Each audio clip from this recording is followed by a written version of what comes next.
오늘 말씀의 제목은 진실게임이라는 제목으로 저희가 어제에 이어서 오늘 이제 사경회 길이라는 주제의 말씀을 계속해서 이어가도록 하겠습니다. 여러분, MT나 어디 놀러 갔을 때, 수련회 갔을 때 항상 이제 밤을 많이 새죠. 그때 밤을 셀 때, 야밤을 셀 때 보통 이제 전반기 때는 이제 액티브한 활동을 많이 합니다. 그래서 막 땀을 흘리고 뛰어다니고 뭐 이렇게 하고요. 뭐 고기도 구워 먹고 이렇게 게임을 진행한 다음에 서서히 졸리기 시작할 때, 좀 야심한 시각이 되었을 때, 약 한 새벽 2시, 3시, 뭐 4시 그때쯤에 하는 게임으로 유명한 게임이 하나 있습니다. 일명 마피아 게임이라고 하는데요. 이 마피아 게임은 시민은 마피아를 색출해내는데 목적이 있고요, 또 마피아는 자신의 정체를 끝까지 숨겨서 시민을 제거하면 승리하는 게임입니다. 직업에 따라서 주어진 역할을 수행한다는 점에서 역할 연기 게임이라고도 할 수가 있어요. 제가 찾아보니까 이 마피아 게임은 1986년도에 소련, 지금 러시아지만 그 당시 소련 모스크바 대학 심리학과의 드미트리 다비도프가 창안한 것으로 알려져 있습니다. 이 드미트리 다비도프가 오늘 저희들이 이제 MT 가서 즐기는 마피아 게임의 창시자예요. 마피아라고 하는 이름도 그가 직접 지은 이름이라고 합니다. 원래는 이 게임의 목적은요, 고등학생들을 대상으로 만들어진 게임이래요. 그래서 교육적인 역할 놀이 과제로서 이제 만들어졌지만, 기획이 되었지만, 시민이든 마피아든 경찰이든 자신의 그 역할에 따라서 타당한 논리를 막 내세우고 주장하면서 좀 더 건설적인 방향으로 논의가 되고 결론이 나오기도 하고요, 또 때로는 집단적으로 그냥 마구 막 다그쳐서 몰아가기도 하는 이 인민재판 같은 형태가 나타나기도 하는 거예요. 우리 사회 안에 일어나는 여러 가지 갈등과 또 그 갈등을 봉합하는 그 여러 가지 과정, 의사소통의 구조, 그 모습을 그대로 나타내기 때문에 전 세계적으로 퍼져나가면서 인기를 모았습니다. 저도 개인적으로 마피아 게임을 하면 저의 성향은 그래요. 저는 진지하게 뭐 그 사람의 말이나 발언을 들어주지 않습니다. 그거 다 들어봐야 속기도 하고 워낙 많이 당했기 때문에 별로 믿지 않아요. 그냥 저는 일단 무조건 한 명부터 보내고 시작합니다. 그냥 무조건 나한테 걸렸어, 이 사람은 일단 나한테 뭔가 걸렸어, 그냥 얘부터 보내자. 난 시민이네, 억울하네, 애초부터 뭔가 음모가 있네, 다 소용없습니다. 그냥 일단은 보낼까 말까 하다가 그냥 바로 보내고 시작하는 경우가 많아요.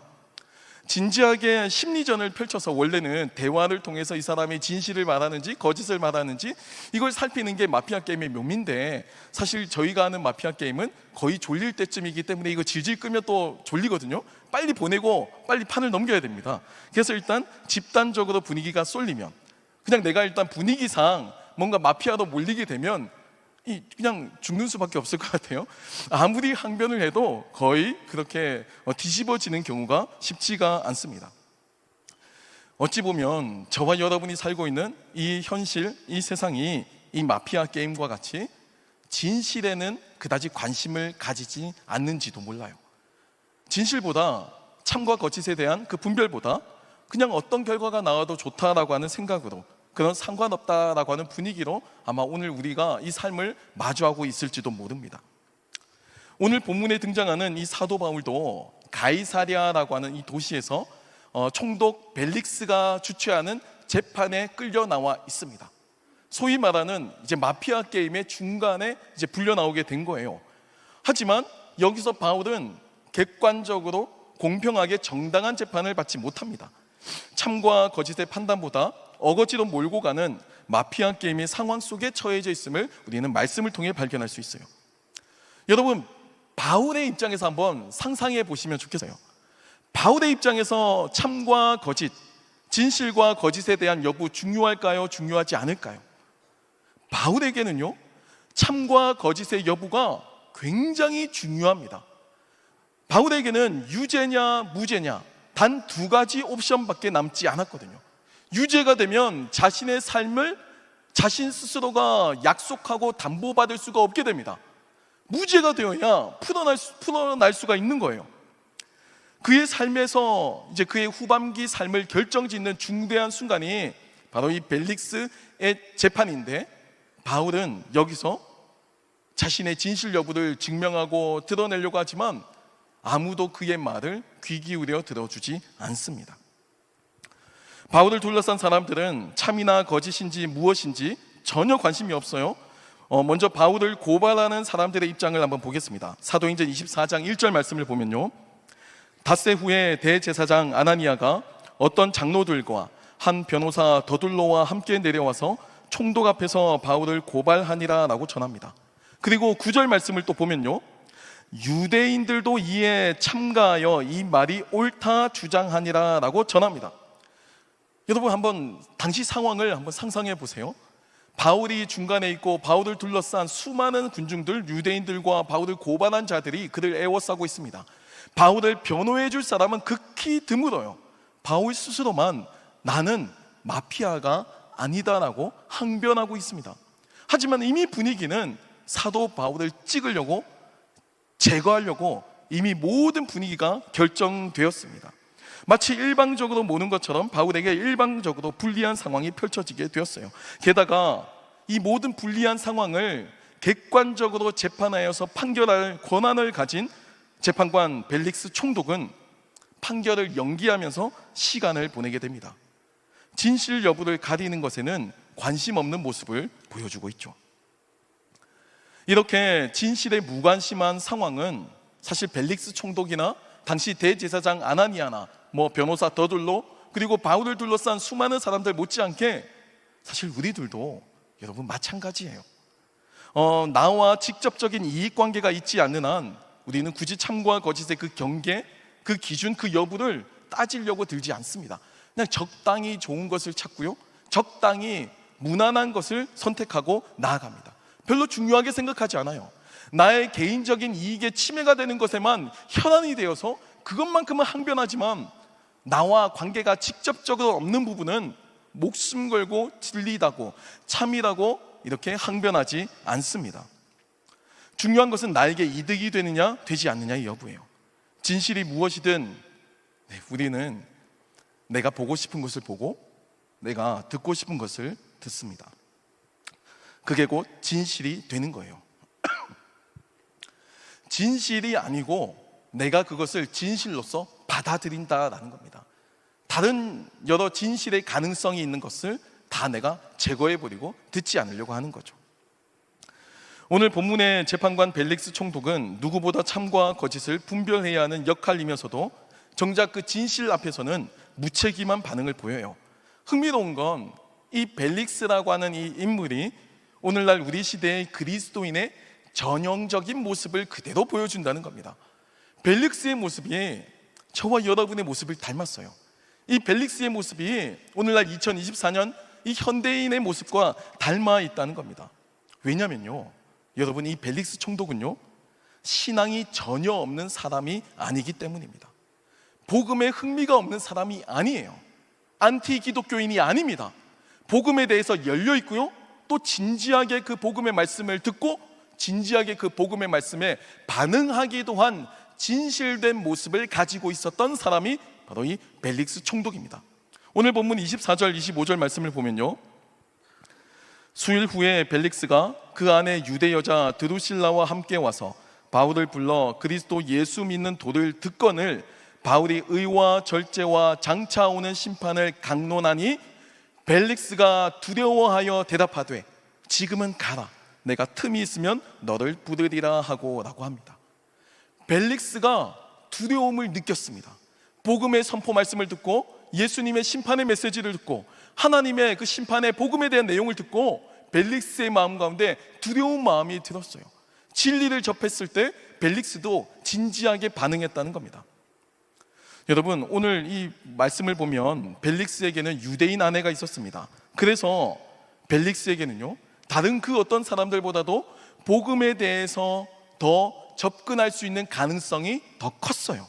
복음에 대해서나 율법에 대해서 아내로부터 더 자세히 알 수 있었던, 정보가 더 열려 있었던 인물입니다. 그 말은 진실에 접근할 가능성이 다른 사람들보다 더 높았다라는 것을 보여주죠.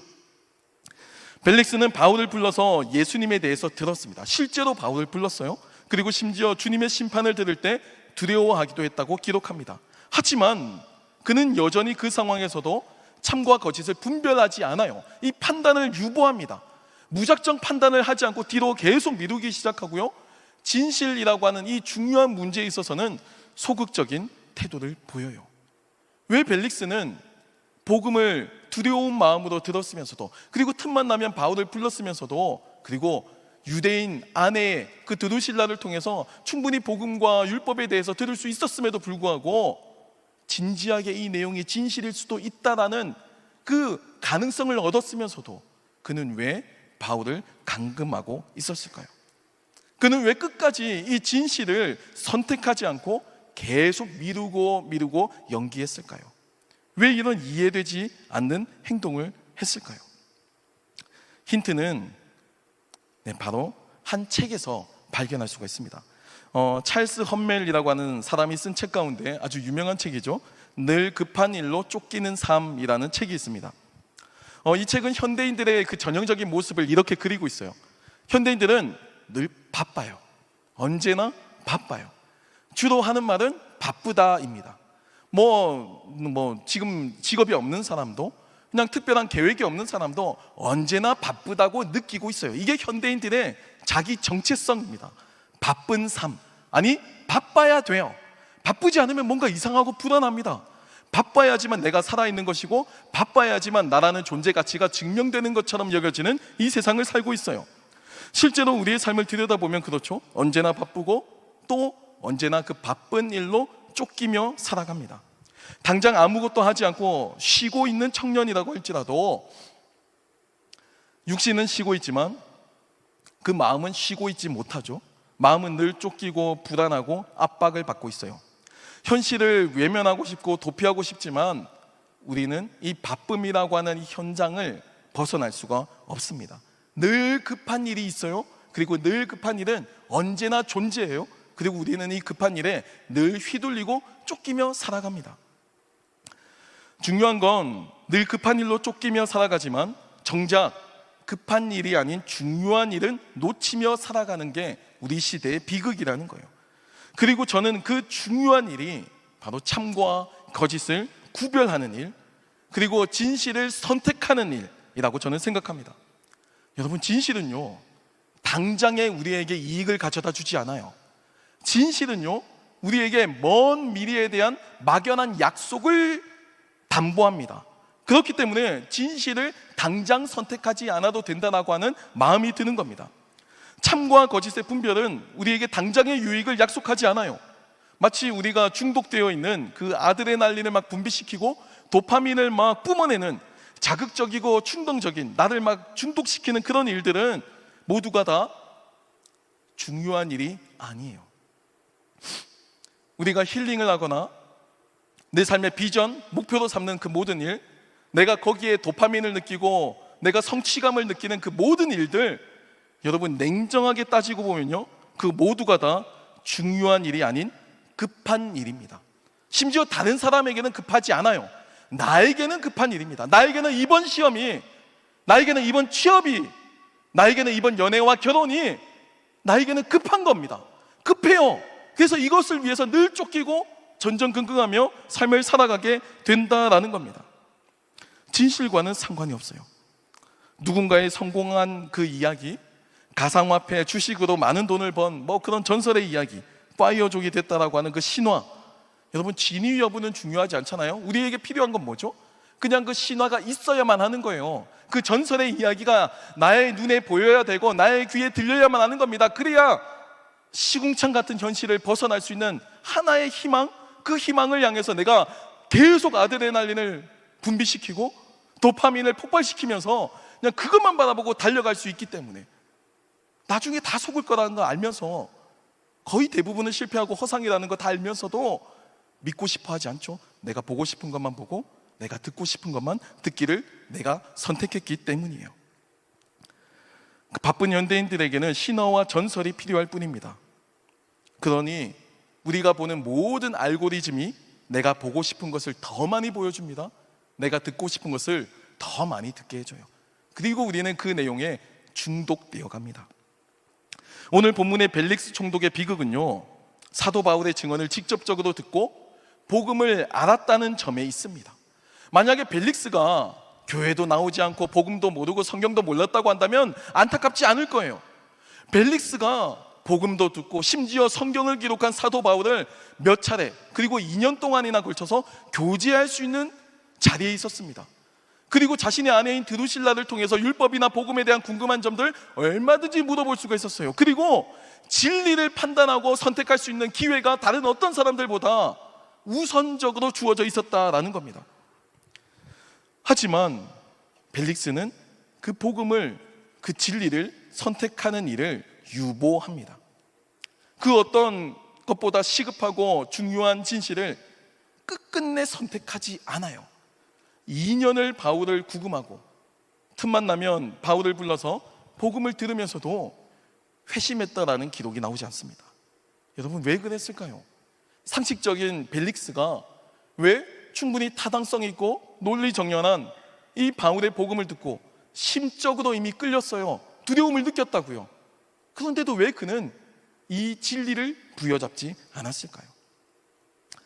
여러분, 오해하지 마세요. 저는 벨릭스가 이상한 사람이라고 생각하지 않습니다. 저는 벨릭스가 복음에 진지한 관심이 있었던 사람, 우리와 똑같은 평범한 사람이라고 생각해요.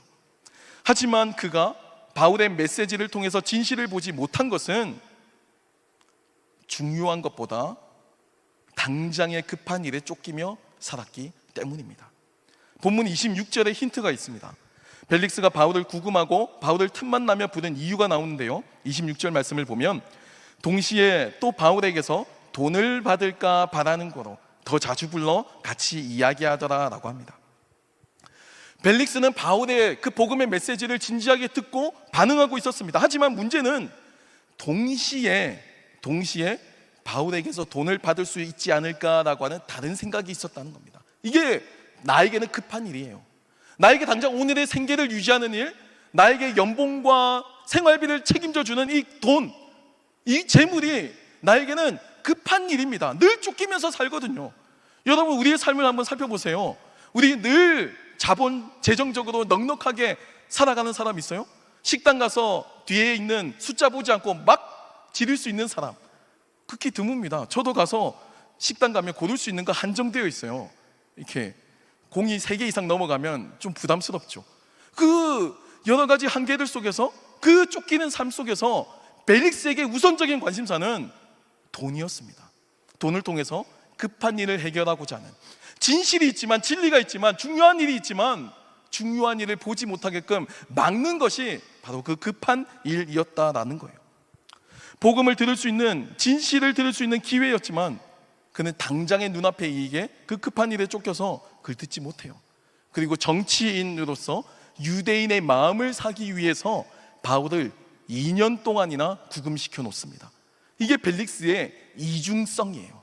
복음을 듣고 반응할 수 있는 순전한 마음도 있지만 동시에 이 현실을 살아가는 하나의 그냥 인물로서 돈이 필요하고 정치적인 민심이 필요하고 거기서 우왕좌왕하면서 떠나지 못하는 이 인간의 전형을 이 총독 벨릭스가 보여주고 있는 겁니다. 여러분, 우리도 벨릭스와 같이 교회에 나오고 예배를 드립니다. 복음에 관심이 있고 복음을 들을 때 두려움도 있고 진심으로 기도할지도 몰라요. 찬양하고 눈물 흘리며 결단할지도 모릅니다. 적어도 매주 예배를 드리는 그리스도인의 그 생활만큼은 하고 있는 거죠. 하지만 우리는 그 무엇보다 중요한 진실은 외면하고 유보하고 미루고 살고 있을지도 몰라요. 당장 급한 문제인 돈이나 취업이나 성적의 문제에 휘둘리며 살아갑니다. 그래서 정작 중요한 진실을 선택하지 못하고, 그래서 수능이 끝나야지만 교회 간다 그러잖아요. 내가 취업이 돼야지만 교회 간다고 하잖아요. 내 삶의 문제가, 사업이 다시 일어나야지만 교회 간다고 하잖아요. 중요한 일이 먼저 있고 그 다음 급한 일인데 우리는 이 순서가 뒤바뀌어 있어요. 급한 일을 먼저 해결해야 중요한 일을 할 수 있다고 생각합니다. 이게 벨릭스의 전형적인 딜레마였어요. 전형적인 모습이었다라는 겁니다. 사랑하는 청년 여러분, 우리는 어제 오늘 길이라고 하는 주제로 계속 말씀을 듣고 있습니다. 저는 우리의 삶이 이렇게 도상 위에, 길 위를 걸어가는 그런 순례자의 모습과 닮아 있다고 생각해요. 종착지를 향해 걸어갑니다. 그리스도인은 그 종착지가 어디인지 예수님의 복음을 목표로 두고 걸어가는 사람이라면 세상 사람들은 그 종착지가 어디인지 그 중요한 사실을 묻지 않아요. 궁금해하지 않아요. 얼마나 중요해요?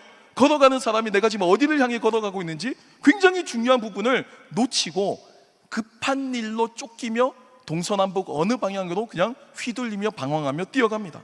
그저 막 달려갑니다. 쉬지도 않고 달려갑니다. 땀을 뻘뻘 흘리고요, 때로는 탈진하고요, 쓰러지지만 계속해서 달려갑니다. 방향이 옳은지에 대한 질문을 하지 않아요. 중요한지에 대한 질문, 그 문제를 접근하지 않아요. 그냥 급한 일로 쫓깁니다. 옆을 둘러다보면 나보다 늦게 출발했던 사람들이 나와 동일하게 뛰고 있거나 나보다 앞서가는 사람들을 보며 불안감을 느끼죠. 계속 달립니다.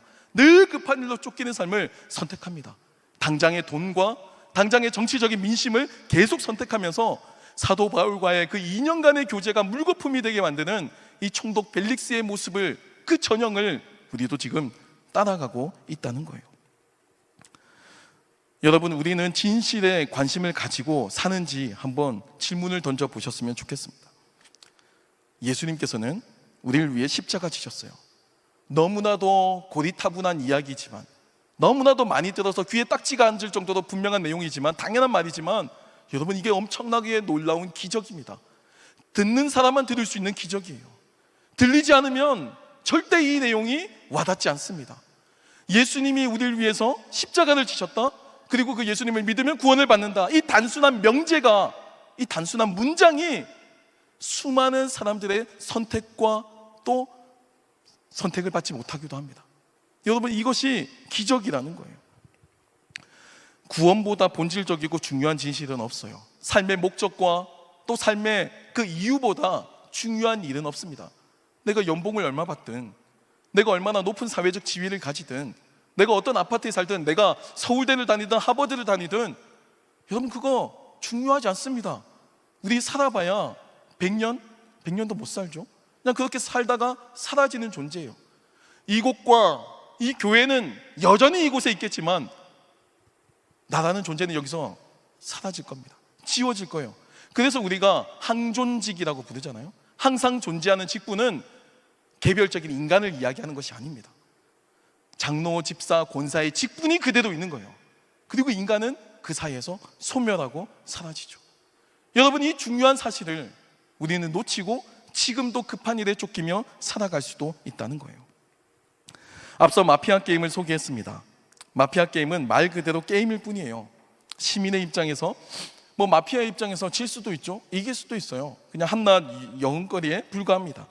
하지만 벨릭스는 적어도 자신의 삶을 가늠하는 아주 중요한 시기, 그 2년의 시기를 돈과 정치적인 민심이라고 하는 늘 급한 일에 쏟고 진리를 외면했습니다. 유보시켰어요. 판단하지 않았습니다.